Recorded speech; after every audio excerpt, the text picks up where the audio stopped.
오늘 우리는 상당히 긴 본문을 읽었습니다. 근데 이 본문 내용을 하나하나 보면 처음부터 끝까지 계속 붙어서 이어져서 급하게 이어져서 나왔던 그 일들입니다. 그래서 하나로 붙여서 우리가 오늘 읽었습니다. 근데 이 시작을 보면은 전도 여행을 갔던 제자들이 예수님께 돌아와서 보고하는 그 내용으로부터 시작합니다.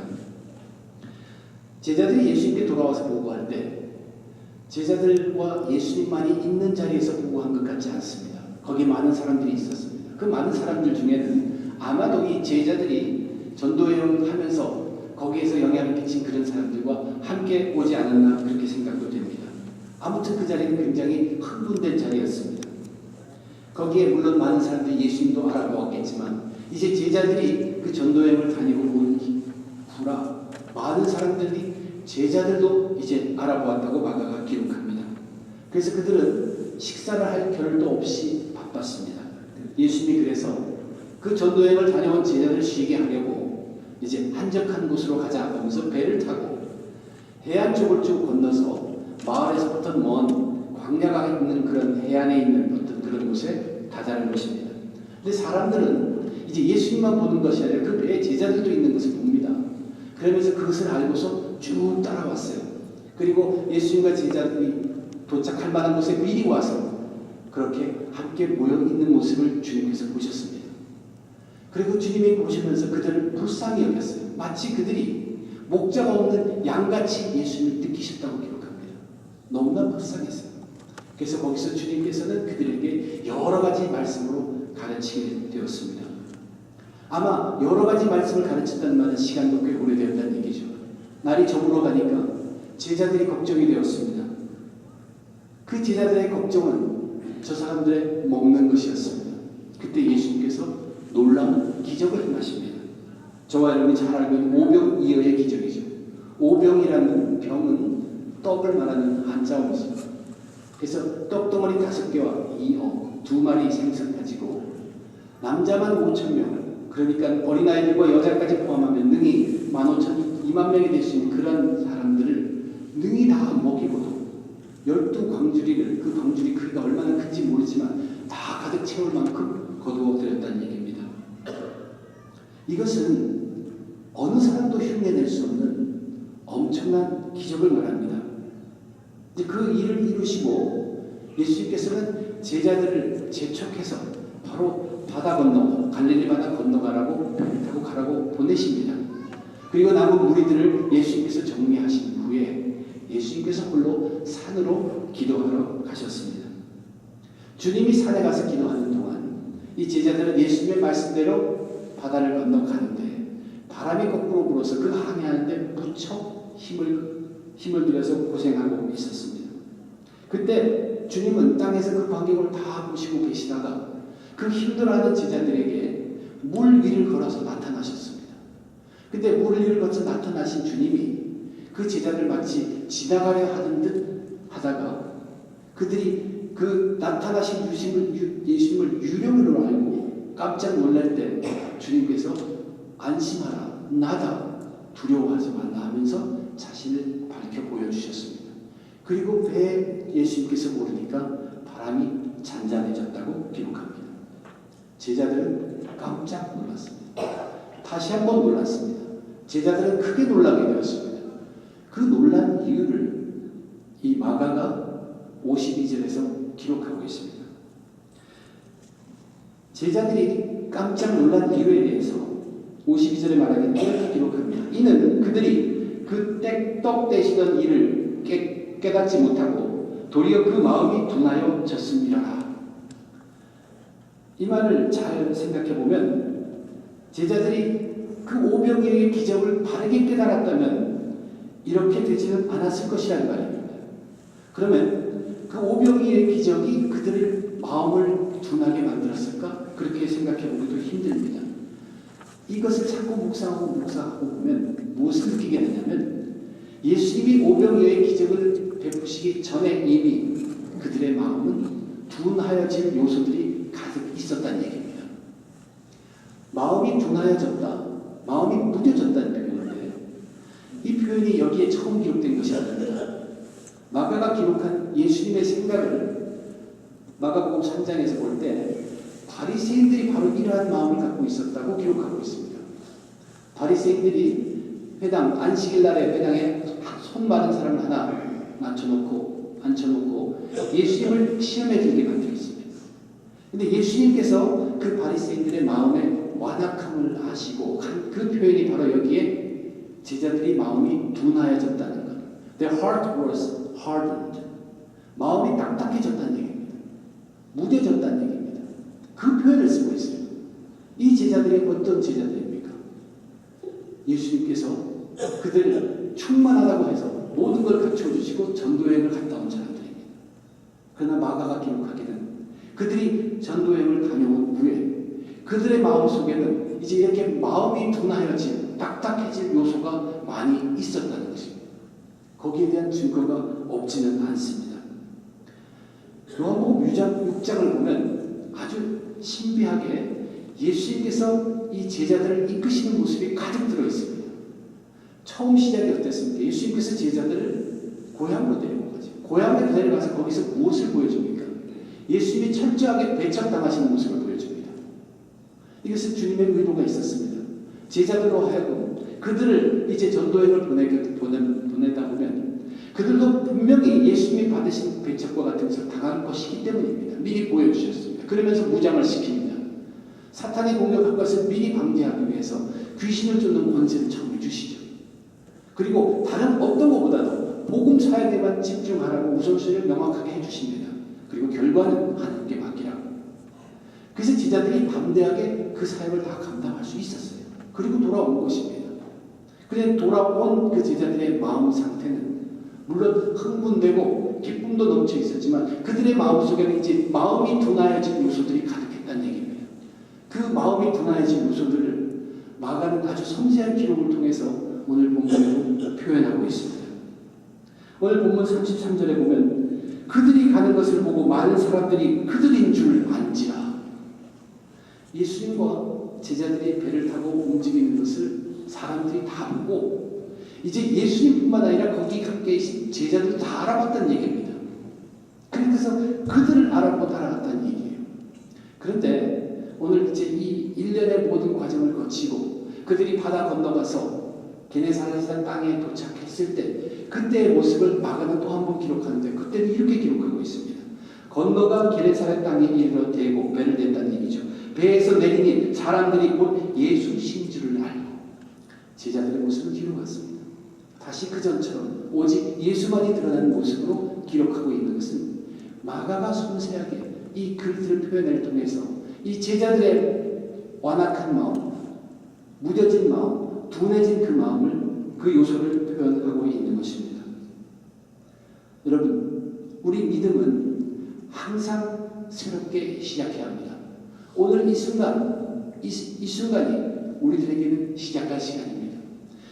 예수님은 제자들을 보내시고 그들이 돌아온 모습을 보시고 그리고 그들이 결국 게네사렛 땅에 갔을 때는 다시 그들의 모습이 사라지고 오직 예수님만이 세우시는 것을 보면서 우리 이 과정을 통해서 마가가 우리에게 주는 변화는 뭐냐면 제자들이 이렇게 변했다는 것입니다.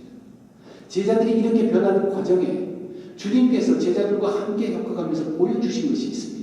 저와 여러분 그리스도인들이 항상 오늘 또다시 새롭게 시작하기 위해서 우리에게 닥친 어려움이 무엇이든 우리가 헤쳐나갈 영역이 무엇이든 오늘 우리가 다시 시작하기 위해서 그리스도인의 성도로서 그 시작할 것이 무엇인가를 오늘 여기서 주님께서 보여주신 그 기적들을 통해서 또 마가가 우리에게 보여주시고 하는 그 본문의 말씀을 통해서 함께 생각해보면 은혜 나누고자 합니다. 맨 먼저 주님께서 이 예수님과 제자들이 배를 타고 움직이는 걸 보고 우르르 따라 움직이는 그 무리를 보시고 느끼신 감정 굉장히 중요한 것입니다. 주님은 그들을 보고 목자가 없는 양같이 느끼셨어요. 불쌍히 여기셨다고 기록합니다. 그리고 주님은 능히 자신이 그들의 목자가 되시길 원했어요. 그리고 그들에게 불쌍한 그들에게 가장 최고의 것 그것을 그 시간에 주셨습니다. 그 주신 것이 무엇입니까? 빵이 아니죠. 먼저 가장 주신 것은 여러 가지로 하나님의 말씀을 가르치신 것입니다. 하나님의 말씀을 그들에게 주었다는 얘기예요. 이것이 예수님께서 그 우르르 따라다니는 무리를 보시면서 목자가 없는 양같이 느끼시고 불쌍히 여기셔서 가장 귀한 것, 가장 먼저 준 것입니다. 그것이 하나님의 말씀이었습니다. 그런데 그 광경에 함께 있었던 제자들의 마음을 한번 생각해 보세요. 제자들은 이제 그 몰려드는 그 무리를, 그 사람들이 어떤 사람인지 압니다. 왜냐하면 자기들이 이미 전도여행을 당해서 그 사람들이 어떤 사람들을 알았기 때문에. 그 제자들 마음속에도 그 몰려드는 사람들에 대한 compassion, 긍휼한 마음, 사랑하고 싶은 마음, 자기가 그들의 목자가 되고 싶은 마음이 가득했어요. 그 결과로 그들이 걱정한 것이 무엇입니까?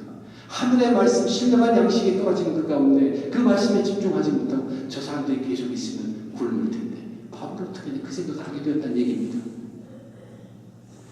그러면 주님께서 그들의 그 말씀, 그래서 그들을, 제자들이 할 수 있는 것은 그 무리를 보내서 그들이 가서 떡을 사먹게 하는 것이었습니다. 주님께서 그러지 말고 너희들이 할 수 없다는 것을 아세요. 그리고 주님께서 거기서 기적을 베푸사 그들을 채워줬어요. 현실을 무시하지 않는 예수님입니다. 근데 예수님이 이 오병이의 기적을 통해서 그들의 필요를 채워주신 그 이유는 꼭 그 필요를 채워주시기 위함만이 아니란 얘기입니다. 주님이 반드시 의도하는 것이 거기 있다는 얘기십니다. 주님의 의도가 무엇입니까? 이미 예수님은 그들이 목자 없는 양 같은 걸 아시고 그들에게 가장 필요한 것을 말씀을 주셨습니다. 그런데 제자들이 그렇게 행하는 것을 보고 기적을 보여주면서 하신 말씀이 뭐냐면, 너희들이 저 말씀만 온전히 붙잡고 의지한다면 그 말씀은 너희들이 보는 뚜렷한 사람이 할 수 없는 이런 기적을, 그 말씀은 분명히 행할 것이라는 것을 명확하게 보여주신 것입니다. 이 오병이의 기적은 그 논리를 하나하나 분석할 그런 필요가 없다는 것을 저는 이번에는 느꼈습니다. 주님께서 떡을 떼시고 축사하시고 그 전에 그들을 무리로 앉히고 이런 방법 생각할 필요 없습니다. 이것은 기적입니다. 사람이 할 수 없는 기적입니다. 주님께서 여기서 그 제자들에게 그 기적을 보여주신 것은 나는 이미 그들에게 이런 능력보다도 더한 능력을 할 수 있는 귀한 것, 가장 귀한 것을 저 불쌍한 우리 영혼들에게 내가 그들의 목자가 되기 위해서 이미 주었다는 것입니다. 그것이 여러 가지로 가르치셨다는 하나님의 말씀을 주셨다는 얘기입니다. 마가가 우리들에게 또 제자들에게 그 모습을 통해서 우리들에게 알려주는 것은 다른 것이 아닙니다. 이 말씀의 능력을 명확하게 깨닫도록, 명확하게 알 수 있도록 말씀에는 이러한 능력이 있다는 것을 보여주신 것입니다. 저와 여러분이 정말 말씀 믿으면서 산다고 보면 말씀 정말로 신기합니다. 제가 어느 사람에게서도 위로를 받지 못했는데 말씀을 볼 때 위로를 받는 경우가 좀 많습니다. 그러면 오병이의 기적은 어느 사람도 할 수 없는 것이지만 이 성경은 해낼 수 있다는 얘기입니다. 사람은 할 수 없는 것이 하나님의 말씀이 하는 것이 뚜렷합니다. 이 하나님의 말씀은 그러한 능력을 갖고 있는 것입니다. 그것을 예수님께서는 불쌍한 영혼들에게 목자 없는 양 같은 그들에게 불쌍히 여기사 가장 최고의 것으로, 귀한 것으로, 능력이 갈 것으로 주신 하나님의 말씀이라는 것을 저와 여러분들은 잊지 말아야 합니다. 분명히 사람은 할 수 없지만 이 말씀은 능히 해낼 수 있는 것이 있다는 얘기입니다. 예수님이 가장 좋은 것으로 주셨던 그 말씀, 그것은 바로 이러한 큰 능력을 행할 수 있는 그 포텐셜, 힘이 있는 것이라는 것을 분명히 저와 여러분 우리들에게 알게 하십니다. 그 다음의 기적은 똑같은 방식으로 또다시 전개하고 있습니다. 그 다음에 있는 기적, 무리를 걸으신 예수님의 그 기적이 저와 여러분 이것을 대하고 있는 우리들에게 주시는 뚜렷한 그 교훈은 뭐냐면 기도의 목적을 분명하게 보여주고 있습니다. 기도의 역할. 이 말씀을 보이기 위해서 오병이의 기적을 보여준 것처럼 기도를 설명해 주시기 위해서 주님께서 그 사건을 있게 하시고 마가가 그것을 그렇게 기록했다는 얘기입니다. 보십시오. 예수님께서 기적을 일으키신 후에 서둘러서 제자들을 먼저 바다 건너쪽으로 보냅니다. 그리고 예수님께서는 무리들을 다 보내시고 정리한 다음에 기도하러 산으로 가셨습니다. 무리를 작별하신 후에 기도하러 산으로 가시니라. 이 앞에서도 불쌍하게 여기시고 그들에게 여러 가지로 말씀을 가르치시더라. 한 말씀 한 절입니다. 그리고 그것의 파워를, 능력을, 기적을 보여주면서 얘기했습니다. 똑같은 방식으로 예수님께서 다 정리하시고 기도하시러 산으로 가셨다 하면서 이제 그 기도, 주님께서 하신 기도가 어떠한 역할을 하는 것인지를 그 다음 기적을 통해서 마가는 저와 여러분들에게 분명하게 똑바로 보여주고 있습니다. 주님이 한적한 곳으로 가서 기도하신 것, 그것은 여기가 처음이 아닙니다. 예수님께서 사역을 시작할 초반에 베드로 집에 들어가서 장모의 열병을 고쳤죠. 그 일로 인해서 그 동네에 있는 모든 병자들이 그날 저녁에 다 모였습니다. 그래서 다 고쳤어요. 그리고 나서 그 다음날 아침에 주님은 한적한 곳에 혼자 가셨습니다. 그리고 거기서 기도하셨습니다. 베드로가 사람들을 데리고 와서 주님을 찾았습니다. 그때 주님께서 그들에게 그렇게 얘기하죠. 우리가 이제 다른 마음으로 가자. 우리가 거기서도 전도해야겠다. 그러면서 내가 이를 위하여 왔노라 라고 분명히 얘기합니다. 내가 이를 위하여 왔노라 하는 것은 하나님이 나를 이를 위해서 보내셨다는 얘기죠. 기도를 통해서 하나님과 자기와의 관계를 다시 한번 확립하신 것입니다. 그리고 새롭게 시작한 것입니다. 다시 시작한 것입니다. 지금 그 모습이 이 주님의 기도 속에 포함되어 있습니다. 주님이 이 무리를 건너와서 제자를 만나는 이 모습 속에 마가복음에 기록된 이 표현 속에 아주 특이한 것이 하나 있습니다. 그것은 뭐냐면 주님께서 제자들을 만나면서 그들을 처음에는 지나쳐 가려고 하셨다는 얘기입니다. 48절을 보면 그들에게 오사 지나가려고 하시며, 이것은 마태복음에도 요한복음에도 없는 것입니다. 근데 마가복음에서만 유독하게 예수님께서는 그들에게 나타나시며 그들을 지나가려 하셨다고 기록하고 있습니다. 이 부분을 읽으면서 깊이 묵상하면서 하나님 세계 속에 있는 한 사람이 생각이 났습니다. 그 사람이 바로 모세입니다. 모세는 하나님께서 자기에게 맡겨주신 그 일, 이스라엘 백성들을 이끌고 나가는 일, 출애굽한 그 일에서부터 가나안 땅까지 인도한 그 일이 너무나 힘에 차고 벅찼습니다. 그리고 그는 애굽을 출발해서 끌고 나왔어요. 시내 광야에 가서 시내산에 올라가서 하나님으로부터 비석의 10계명의 말씀을 들어 내려왔습니다. 그동안의 금송아지 사건이 밑에서 일어났고 그 금송아지 사건을 하나님께서 미워하사 그들을 치셔서 거의 3,000명가량 되는 사람이 그때 죽었습니다. 그럼에도 불구하고 하나님은 모세에게 이 백성들을 이끌고 내가 지시하는 그 땅으로 가라고 명하십니다. 출애굽기 33장을 보면 그때 모세의 마음이 간절하게 기록되어 있습니다. 주님, 저는 하나님이 없으면 손끝도 움직일 수 없습니다. 하나님이 안 계신 이 일을 도저히 감당할 수 없습니다. 주님, 동행하여 주시옵소서. 하나님께서 그렇게 하마 대답합니다.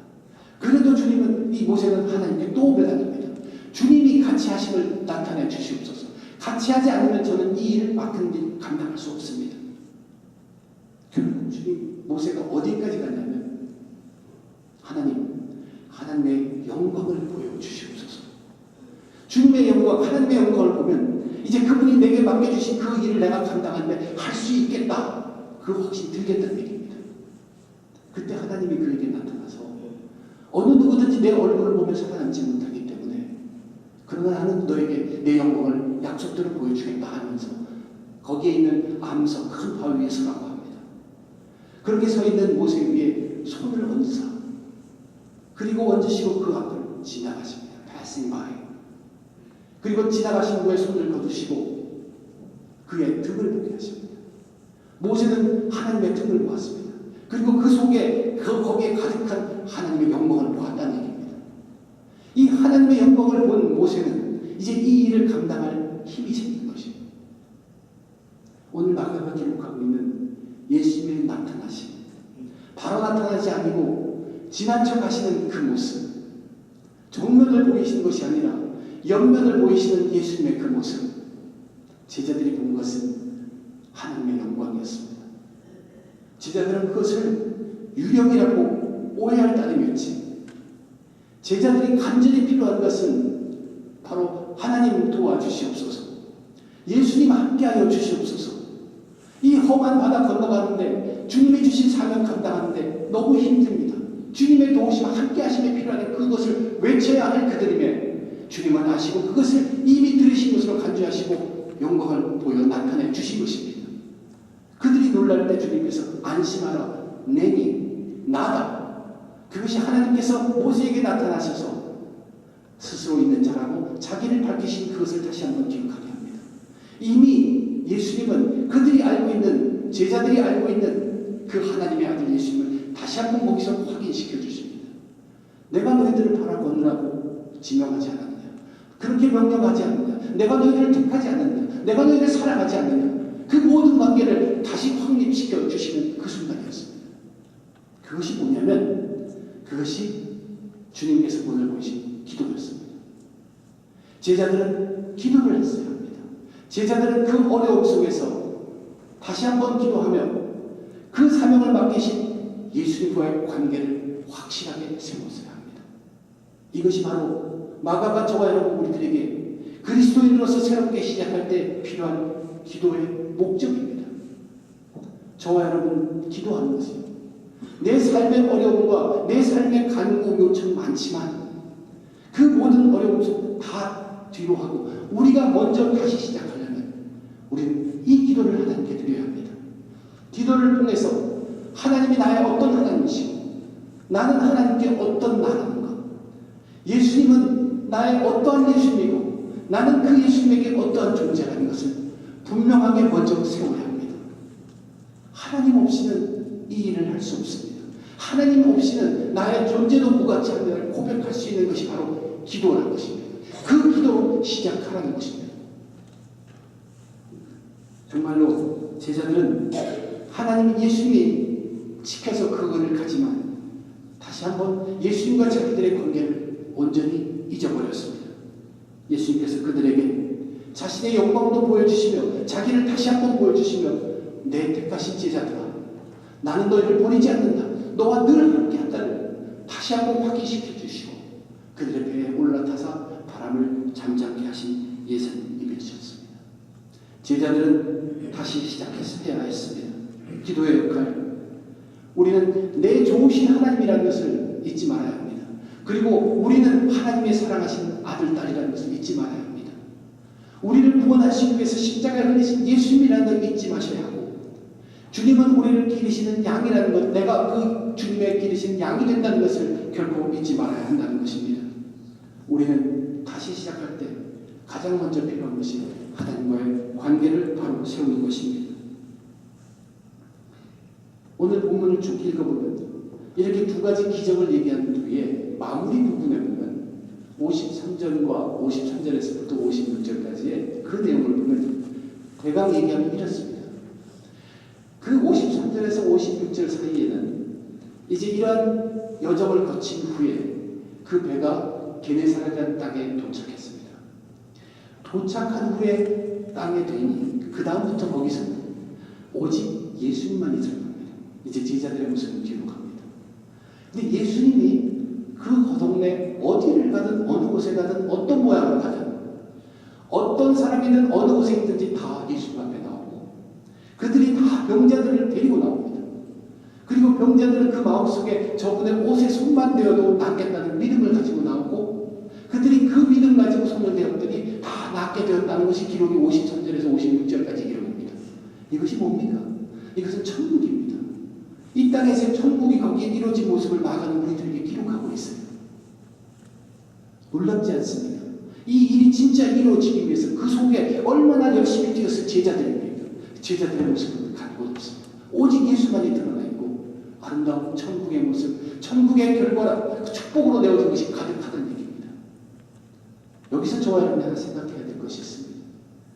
지금 이러한 천국이 이 땅에 오늘날에 우리가 살고 있는 이곳에 있느냐 없느냐 그것입니다. 다른 것이 있어요.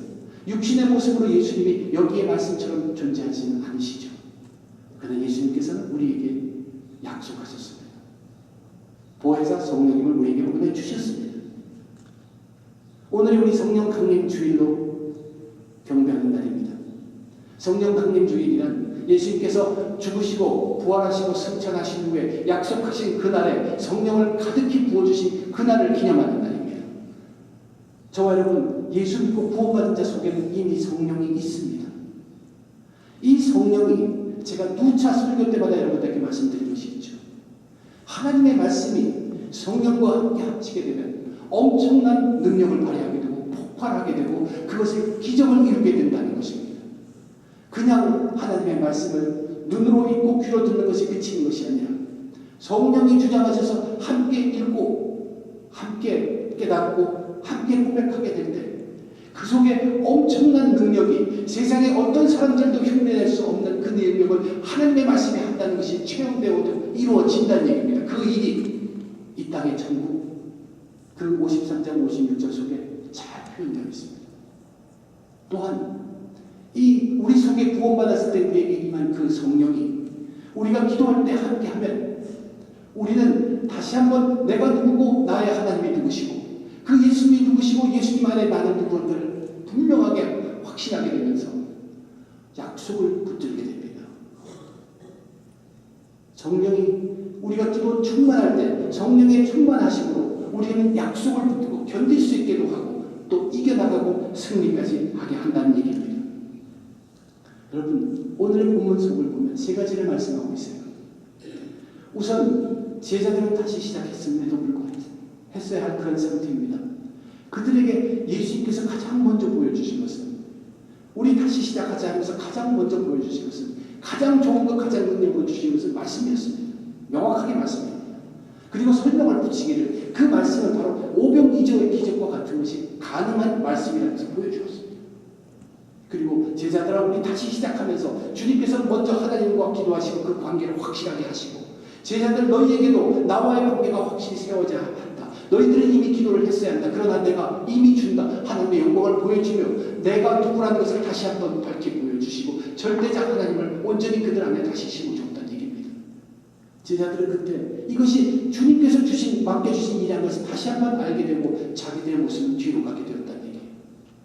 그러나 이러한 것, 말씀의 능력과 이 기도의 목적들이 온전히 이루어지게 우리를 지금 돕고 있는 것은 바로 이 성령 강림주일 우리가 기념하고 있는 그 성령님의 임하심이라는 것을 저와 여러분 알아야 합니다. 하나님의 약속된 그 말씀이 능력의 힘이 있는 그 말씀이 성령과 함께할 때 능력으로 드러나게 되고 그 기적은 오병이의 기적을 능가하는 그러한 일을 일으키는 말씀에는 능력이 있고 성령이 함께해야 합니다. 또한 우리의 기도는 하나님과 나와의 관계를 다시 잡는 것입니다. 그 관계 속에서 성령이 충만할 때 우리는 그분이 우리에게 내려주신 수많은 약속들을 다시 한번 굳게 붙들게 된다는 얘기입니다.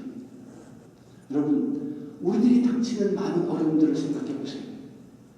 주님이 보실 때는 정말 목자 없는 양같이 헤매는 우리들의 모습입니다. 세월이 바뀌어가기 때문에 어려움의 내용도 계속 바뀌어지고 있습니다. 그러나 그러한 우리에게 다가오는 정말로 각양각색의 그런 어려움을 헤쳐나갈 수 있는 그리스도인의 삶의 원리는 믿지 않는 사람들과 분명히 다르다는 얘기입니다. 믿지 않는 사람들은 빵으로 삶을 해결합니다. 그러나 우리 믿는 사람들은 빵이 아니라 하나님의 말씀으로 우리의 삶을 해결하는 사람들이라는 얘기입니다. 빵보다 훨씬 더 능력 있는 하나님의 말씀입니다. 요한복음서에서는 그래서 이 오병이어의 기적 얘기한 다음에 생명의 떡, 만나, 생수 그것으로 계속 이어가고 있습니다. 말씀의 힘이 영생의 뼈까지 이어지는 엄청난 놀라운 힘이 있는 것이 바로 말씀이라는 것을 우리는 기억해야 합니다. 저와 여러분, 우리 믿는 자의 삶으로 믿음으로 사는 사람은 그 원리가 달라야 합니다. 빵으로 사는 것이 아닙니다. 말씀으로 사는 것입니다. 그리고 험한 바다 거기에 향해 갈 때 우리는 이 세상에서 얻은 지식들이 있습니다. 경험들이 있습니다. 이렇게 하면 바람을 피할 수 있고 이러면 잘 나갈 수 있다는 걸 알고 있습니다. 그러나 우리는 그것만으로 이 세상을 헤쳐가면서 바다를 가는 사람들이 아닙니다.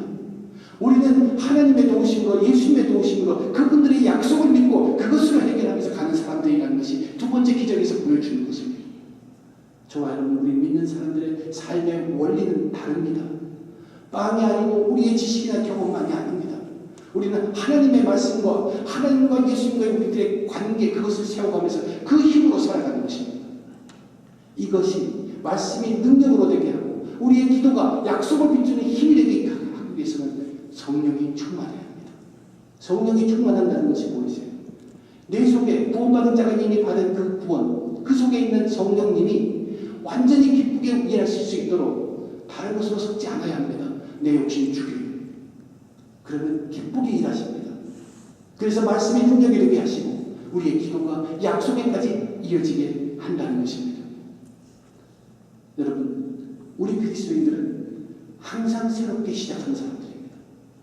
내게 닥친 이 어려움이 어떤 종류이든 정말로 경험해보지 못한 어떤 아픔이든 우리는 다시 시작할 수 있는 사람들입니다. 오늘의 본문을 통해서 우리의 시작은 분명합니다. 우리는 말씀으로 시작해야 합니다. 진정한 말씀은 오병이어의 기적보다 더한 기적까지도 이루는 능력이 있습니다. 우리의 삶에 말씀이 풍성하도록 해야 합니다. 끊임없이 성경 읽으십시오. 단순한 것 같지만 그것이 이루는 우리의 삶에 미치는 영향은 어마어마하다는 것 잊지 마십시오. 눈으로라도 읽으십시오. 계속 손에 끈을 놓지 않고 그 말씀을 읽으시길 바랍니다. 그리고 우리는 기도를 시작해야 합니다. 내가 누군지, 하나님 안에서 내가 누군지, 예수님이 왜 죽으셨는지, 그분의 십자가가 뭔지, 그 피가 무엇인지 우리는 늘 깨달아서 기도 속에서 그것을 깨달아가야 합니다. 그러면은 이미 하나님께서는, 우리 예수님께서는, 성령님께서는 내게 필요한 것이 무엇인지 알고 준비해 놓고 해결해 놓고 계신 분이시라는 것을 잊지 말아야 합니다. 말씀이 능력이 되고 이 기도가 그 약속의 말씀까지 이어지기 위해서 우리에게는 성령이 늘 충만해야 합니다. 내 속에 성령이 기쁘게 삶이 돼서 움직일 수 있도록, 역사할 수 있도록 성령이 충만해야 한다는 얘기입니다. 내 삶 속에 왕성한 말씀, 내 삶 속에 끊이지 않는 기도, 내 삶 속에 충만한 성령으로 저와 여러분 모두 천국 백성으로서 승리하시길 주님의 이름으로 축원드립니다.